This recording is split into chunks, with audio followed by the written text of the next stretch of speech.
జై శ్రీరామ్. అందరికీ నమస్కారం. Welcome to news Akhanda. నేను మీ కస్తూరి శ్రీధర్. ప్రపంచంలో ఏ దేశంతో అయినా పెట్టుకోవచ్చు, కానీ భారతదేశంతో మాత్రం పెట్టుకోకూడదు. ఎందుకంటే ఇప్పుడు భారతదేశాన్ని పరిపాలిస్తుంది ఒక దమ్మున్నటువంటి, ఒక మహాశక్తివంతమైనటువంటి ఒక నాయకుడు. అర్థమవుతుందా?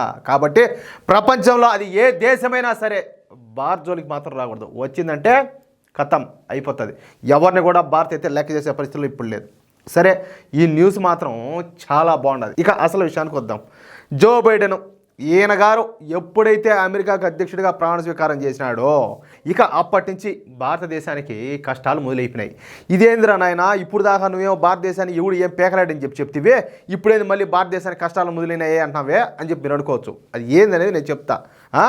ఈ జో బైడెన్ ప్రభుత్వం మొత్తం కూడా ఈ అమెరికన్ డీప్ స్టేట్ అని చెప్పి పేరున్నారు కదా మీరు, ఈ అమెరికన్ డీప్ స్టేట్ చేతుల్లోనే ఉండాలి. అమెరికన్ డీప్ స్టేట్ అంటే తెలుసు కదా మీకు. ఈ అమెరికన్ డీప్ స్టేటు అభివృద్ధి చెందే దేశాలను విచ్ఛిన్నం చేయడం, వివిధ దేశాల్లో తమకు అనుకూలంగా లేనటువంటి ప్రభుత్వాలను పడగొట్టడం, అదేవిధంగా వివిధ దేశాల్లోకి అక్రమ వలసదారులను ప్రోత్సహించడం, వివిధ దేశాల మధ్య యుద్ధాలను రేకెత్తించేలా చేయడం, ఇటువంటి ఎన్నో దుర్మార్గపు ఇట్లాంటి నీచ నికృష్టమైన పనులన్నీ కూడా చేస్తూ ఉంటుంది ఈ అమెరికన్ డీప్ స్టేట్. అలాంటి అమెరికన్ డీప్ స్టేట్ చేతిలో పావు మాదిరిగా ఈ జో బైడెన్ అయితే తయారైపోయినాడు. అంటే కీలు బొమ్మ మాదిరి అనమాట. ఇక ఈయన గారి హయాంలోనే ఈ రష్యా ఉక్రెయిన్ యుద్ధం అయితే మొదలైంది. అందుకు కారణం వచ్చేసి ఈ జో బైడెన్ ప్రభుత్వమే. ఎందుకంటే రష్యా పక్కనే ఉన్నటువంటి ఈ ఉక్రెయిన్ను నాటో కూటమిలో చేర్చుకోవడం ద్వారా ఉక్రెయిన్లోకి అమెరికా సైనిక బలగాలను అదేవిధంగా ఆయుధాలను దింపి రష్యాను కట్టడి చేయాలని చెప్పేసి, ఒక రకంగా రష్యాను దిగ్బంధన చేయాలని చెప్పేసి భావించినాడు ఎవరు, ఈ జో బైడెన్.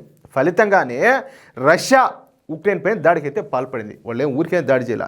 ఇక ఈ యుద్ధం ఇప్పటికే అంటే ఇది జో బైడెన్ ఉన్నంతకాలం అయితే ఆగేటట్టు లేదు. అందుకు కారణం కూడా ఈ జో బైడెనే. అమెరికన్ డీప్ స్టేట్ కారణం దీనికి. అర్థమైందా? దేవుడి దయ వలన మొన్న అమెరికాలో జరిగినటువంటి ఈ అధ్యక్ష ఎన్నికల్లో డొనాల్డ్ ట్రంప్ గెలబడి సరిపోయింది, కానీ లేకపోతే ప్రపంచంలో చాలా దారుణమైన తీవ్రమైనటువంటి పరిణామాలు అయితే సంభవించుండు. సరే, ఇక అసలు విషయానికి వద్దాం.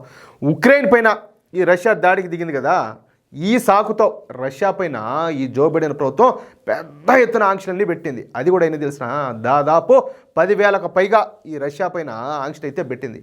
ఈ క్రమంలోనే ఈ రష్యన్ ఆయిల్ పైన కూడా ఆంక్షలు అయితే పెట్టారు.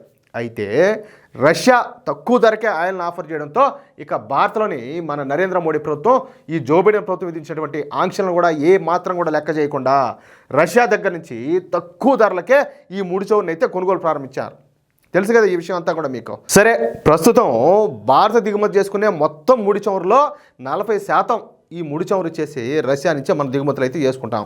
అందుకే ప్రపంచంలోని అన్ని దేశాల్లో కూడా ఈ పెట్రోలు డీజిల్ ధరలు పెరుగుతూ ఉన్నప్పటికీ ఒక భారతదేశంలో మాత్రమే చాలా రోజుల నుంచి ఈ పెట్రోల్ డీజిల్ ధరలు పెరగకుండా నిలకడగా స్థిరంగా ఉన్నాయి. దీంతో జో బైడెన్ ప్రభుత్వం మన మోడీ ప్రభుత్వం పైన కక్ష కట్టింది. ఇక భారత్తో చేసుకున్నటువంటి ఒప్పందాలను తుంగలో దొక్కి భారత ప్రభుత్వాన్ని అస్థిరపరచడానికి విశ్వ ప్రయత్నాలు చేసింది. కేంద్రంలో ఉన్నటువంటి నరేంద్ర మోడీ ప్రభుత్వాన్ని గద్దె దించడానికి ఈ జో బైడెన్ ప్రభుత్వం అదేవిధంగా ఈ అమెరికన్ డీప్ స్టేట్లు కలిసి పనిచేసినాయి. కానీ వీళ్ళు మోడీ ప్రభుత్వం ఈక కూడా పీకలేకపోయినారు. ఇక మొన్న జరిగినటువంటి ఈ అమెరికా అధ్యక్ష ఎన్నికల్లో డొనాల్డ్ ట్రంప్ ఘన విజయం సాధించింది మీకు తెలుసు కదా. దీంతో మన మోడీ ప్రభుత్వానికి కూడా బలం పెరిగినట్టయింది. ఎందుకంటే డొనాల్డ్ ట్రంప్ వచ్చేసి మన భారతదేశానికి మద్దతుదారుడు. అందులోనూ ఏంటంటే హిందువులకు చాలా ఫేవరెట్ పర్సన్ అనమాట. దీంతో ఏ ముడి చమురునైతే భారత ప్రభుత్వం రష్యా నుంచి కొనుగోలు చేస్తుంది అని చెప్పి ఈ జో బైడెన్ ప్రభుత్వం గోల చేస్తుందో ఆ రష్యన్ ముడి చమురుకు సంబంధించినటువంటి అతి పెద్ద ఒప్పందం చేసుకొని మోడీ ప్రభుత్వం ఈ జో బైడెన్ ప్రభుత్వానికి ఒక భారీ షాక్ ఇచ్చింది. ఇప్పుడు కొత్తగా మన భారతదేశం రష్యాతో అతి పెద్ద ముడి చమురు ఒప్పందం అయితే కుదుర్చుకునింది. అంటే వచ్చే సంవత్సరం నుంచి రష్యా ప్రతిరోజు కూడా భారత్కు 50,000 బ్యారెళ్ల ఈ ముడి చమురుని ఎగుమతి చేస్తుంది అనమాట. అర్థమైందా? మీరు ఏంది నిజమే. వచ్చే సంవత్సరం నుంచి రష్యా ప్రతిరోజు కూడా భారత్కు 50,000 బ్యారెళ్ల ముడి చమురుని అయితే అమ్మనుండాలి. ఇక ఈ విధంగా 10 సంవత్సరాల పాటు రష్యా భారత్కు ప్రతిరోజు కూడా 50,000 బ్యారెళ్ల ముడి చమురుని అయితే అందించుండాలి. చూడండి, 50,000 బ్యారెళ్లు 10 సంవత్సరాల పాటు అంటే మామూలు మాటలదే. ఒకసారి ఆలోచించండి మీరు. ఇక ఈ ఒప్పందం విలువ ఎంత తెలిసిన, సంవత్సరానికి $13 బిలియన్ ఉండాలి. అలాగే 10 సంవత్సరాలుగాను $130 బిలియన్ ఉండాలి. $130 బిలియన్ అంటే మన దేశ కరెన్సీలో అక్షరాల 11 లక్షల కోట్ల రూపాయలు అనమాట. అది ఇంత పెద్ద ఒప్పందం ప్రపంచ చరిత్రలో ఏ 2 దేశాల మధ్య ఇంతవరకు అయితే జరగల. మొదటిసారి మన భారతదేశం రష్యాతో ఇలాంటి ఒప్పందం గుర్చుకోవడం విశేషం.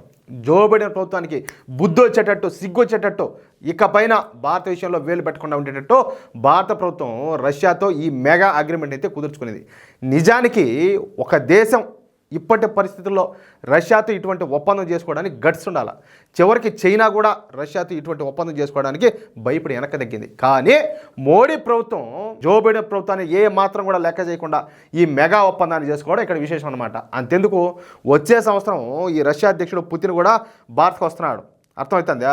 మొత్తంగా జో బైడెన్ ప్రభుత్వానికి అదేవిధంగా ఈ అమెరికన్ డీప్ స్టేట్కు మోడీ ప్రభుత్వం మాత్రం కీలేర్చి వాత పెట్టినట్టయింది. అదియా నరేంద్ర మోడీ సత్తా, ఆయన దమ్ము మామూలు విషయం కాదు. ఊరికేనే ఎవరంటే వాళ్ళు ఏదంటే అది మాట్లాడితే అదేందో పెద్దవాళ్ళు సామెత చెప్తారు, దామిటి ఏనుగు పోతామంటే కూర కుక్కలు మరుగుతాయని. అది అట్టుంటుంది వీళ్ళు మోడీ వ్యతిరేకులంతా మాట్లాడుతూ ఉంటే.